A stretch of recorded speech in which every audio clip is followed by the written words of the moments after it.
Olá, meus queridos, tudo bem? Mais uma vez aqui, professor Rafael de Matemática, para a gente ter mais uma aula sobre fração, mas dessa vez a gente vai trabalhar com a relação entre fração e porcentagem, tá? Vamos lá? Você certamente já viu diversas notícias, diversas coisas que você viu no seu dia a dia que envolvem porcentagens, né? Então aí vocês têm alguns exemplos de notícias de jornais, de sites, reportagens falando a respeito de porcentagem. A porcentagem ela é muito importante no nosso dia a dia, né? A gente trabalha muito com a questão desde a parte estatística até a parte monetária, a parte de dinheiro. Então a porcentagem é muito importante. E a partir daí, vocês têm diversos estudos que falam a respeito da porcentagem. Essa palavra porcentagem, né, ela vem derivada de porcento, né, que consequentemente é derivada de porcem, que vem de divisão por 100, e isso nada mais é do que uma fração cuja parte de baixo é um denominador igual a 100. Então, a gente tem aí que a palavra porcentagem vem de porcento, que é a mesma coisa que por 100, que vai até divisão por 100 e que, na verdade, vai cair numa fração. E é essa relação que a gente vai ver agora. Nós vamos aprender como transformar, né, a porcentagem numa fração e poder calcular a porcentagem. O símbolo da porcentagem é esse símbolo aqui, ó. É um traço em diagonal e dois zeros, né? Dois círculos aí, que é um em cima e um embaixo. Esse símbolo nem sempre foi assim, né? A gente vai ver depois como é que foi a evolução desse símbolo, mas sempre que vocês observarem esse símbolo daqui em alguma reportagem, em algum estudo, em algum lugar, numa loja, sempre a gente vai aplicar esse tipo de cálculo que a gente vai fazer agora. Aí nós vemos, né, só com uma questão de curiosidade, o símbolo de porcentagem desde o século XV, passando pelo século XVII, século XVIII e sendo adotado da forma como nós vemos hoje a partir do século XIX. Então essa daqui é a evolução do símbolo, você pode ver que ele foi modificando com o passar dos anos até chegar no que a gente conhece hoje. Professor, esse negócio de porcentagem, fração e porcem, como que a gente vê essa questão? Como que a gente relaciona a fração e a porcentagem? Simples. Sempre que a gente tem uma porcentagem, a gente está falando de uma fração cuja parte de baixo, o denominador, é igual a 100. Então, sempre quando a gente, por exemplo, fala em 25%, a gente está falando em 25 por 100. Ou seja, uma fração cuja parte de cima é 25, o numerador, e 100, a parte de baixo, é o denominador. E assim você vai trabalhar com todas as porcentagens, né?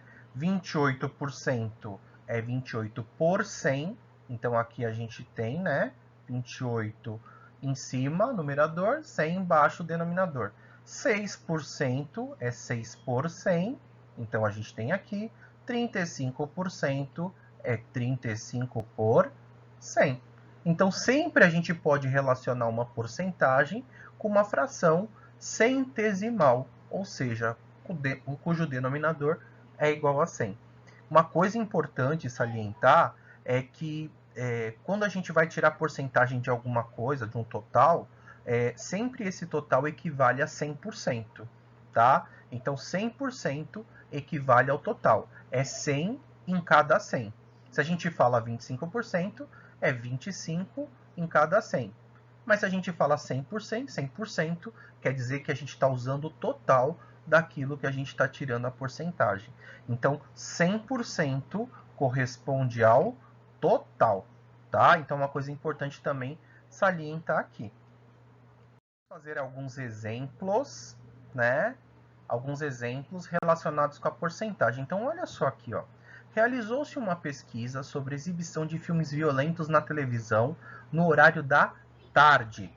Os resultados dessa pesquisa estão representados no gráfico circular, Então, esse gráfico aqui, ó, que está aqui embaixo, indique o percentual de pessoas que não deram opinião. Você pode também trabalhar porcentual ou percentual, é a mesma coisa, tá? Não modifique em nada. Todos têm a ver com porcentagem ou percentagem, que é a mesma coisa. Mas ele quer saber o seguinte, olha só. Foi feita uma pesquisa sobre exibição de filmes violentos, né, na televisão, no período da tarde. E aí as pessoas deram a sua opinião. Algumas falaram que são a favor, outras falaram que são contra, outras não deram opinião. Então aqui a gente tem a favor 33%, contra 48, aliás, por cento, e sem opinião. Opa, sem opinião, a gente não tem nenhum aqui por cento. A gente não tem a porcentagem do sem opinião. Ele quer justamente isso, que você calcule qual que é o percentual das pessoas que não deram opinião. Mas, como que eu vou fazer isso? Ué, você sabe que o total é 100%, não sabe? Total não é 100%? Então, se favoráveis correspondem a 33% e contrários equivalem a 48%, se eu juntar esses dois elementos e tirar do 100%, o valor que sobrar vai ser aqueles que não deram opinião. Então, o que eu vou fazer? Vou juntar os favoráveis, 33%, e vou juntar os contrários, 48%. Esse cálculo vai dar 81. Aqueles que sobrarem de 100% serão sem opinião. Então, 100% menos 81, que é a junção dos outros dois, vai me dar aqui os 19%. Ou seja, não deram opinião 19% dos entrevistados. Na última aula, nós falamos a respeito de frações e de como tirar uma quantidade, uma fração de uma quantidade, né? Então, a gente utiliza um dispositivo prático.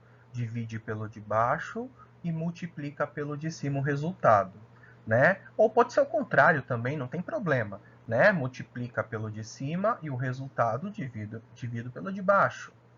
Aqui, como a porcentagem ela pode ser escrita na forma de fração, para eu tirar a porcentagem do número, eu posso utilizar o mesmo dispositivo para também encontrar essa porcentagem desse número, transformando essa porcentagem em fração. E aqui no exemplo 2, né, nós vamos ver como que nós podemos estar fazendo isso, né? Então, olha só, Denise gasta 30% do seu salário de R$700 com alimentação. Quanto Denise gasta com alimentação? Então, olha só, um probleminha bem simples, né? Então, ele quer saber quanto que é 30% dos R$700 que a Denise tem, que ela gasta com alimentação. Então, na hora de resolver, ó, eu quero saber quanto que é 30% de 700. Eu vou pegar esse 30% e eu vou transformar ele em fração, né? 30% é a mesma coisa que 30 por 100. 30 e a parte de baixo é 100. É a mesma coisa. Então, a partir daí, dessa transformação da porcentagem em fração, eu posso calcular, né? Eu pego o meu 700 e divido pelo de baixo. Então, aqui eu divido pelo de baixo. E o resultado eu multiplico pelo de cima, né? Faço isso, né? Então, olha só, para dividir 700 por 100, então o que eu vou fazer? 700 dividido por 100 dá 7. Eu podia até cortar aqui os zeros, né? Direto aqui, ó. 1, 0 com 0, 1, 0 com 0. 7 dividido por 1 dá 7. E 7 vezes 30 vai ser igual a 210, que é o meu resultado. Ou seja, a Denise gasta R$210 com a alimentação do seu salário. Então, aqui nós temos, né, a fração, né, a porcentagem transformada em fração, e aquele dispositivo que a gente viu na outra aula, né, divide pelo de baixo, multiplica pelo de cima. Só outro exemplo aqui, o exemplo 3, né? No exemplo 3, eu quero saber quanto que é 13% de 300. Então, eu quero tirar a porcentagem de um número. Então, como a gente está relacionando fração e porcentagem, uma das formas de se resolver a porcentagem é transformando essa porcentagem numa fração. Então, 13% é igual a 13% é igual a 13 por 100. Então, a parte de cima é 13 e a parte de baixo é 100. Então, 13% é a mesma coisa que 13 centésimos, né? Ou 13% de 300. Aí, o que eu faço? Eu vou aplicar o dispositivo, né? Divido pelo de baixo e o resultado eu multiplico pelo de cima. Divido pelo de baixo e o resultado eu multiplico pelo de cima. 300 dividido por 100 dá 3, né? Eu até posso cortar os zeros aqui, ó. Um zero com um zero com outro zero aqui. 3 dividido por 1, ou 300 dividido por 10, 3. E 3 vezes 13, ó, 3 vezes 13 vai dar 39. Então, esse é o meu resultado. Não se esqueçam do dispositivo prático. Divide pelo de baixo e o resultado eu multiplico pelo de cima. E o inverso também é válido, tá? Se eu quiser fazer o contrário, multiplica pelo de cima e o resultado divide pelo de baixo, não vai fazer diferença, vai continuar a mesma coisa, tá? Então, essa foi a aula de hoje. Pessoal, obrigado pela atenção de vocês. Espero que vocês estejam se cuidando bem e tenham gostado da aula. Bons estudos. Tchau, tchau, até a próxima.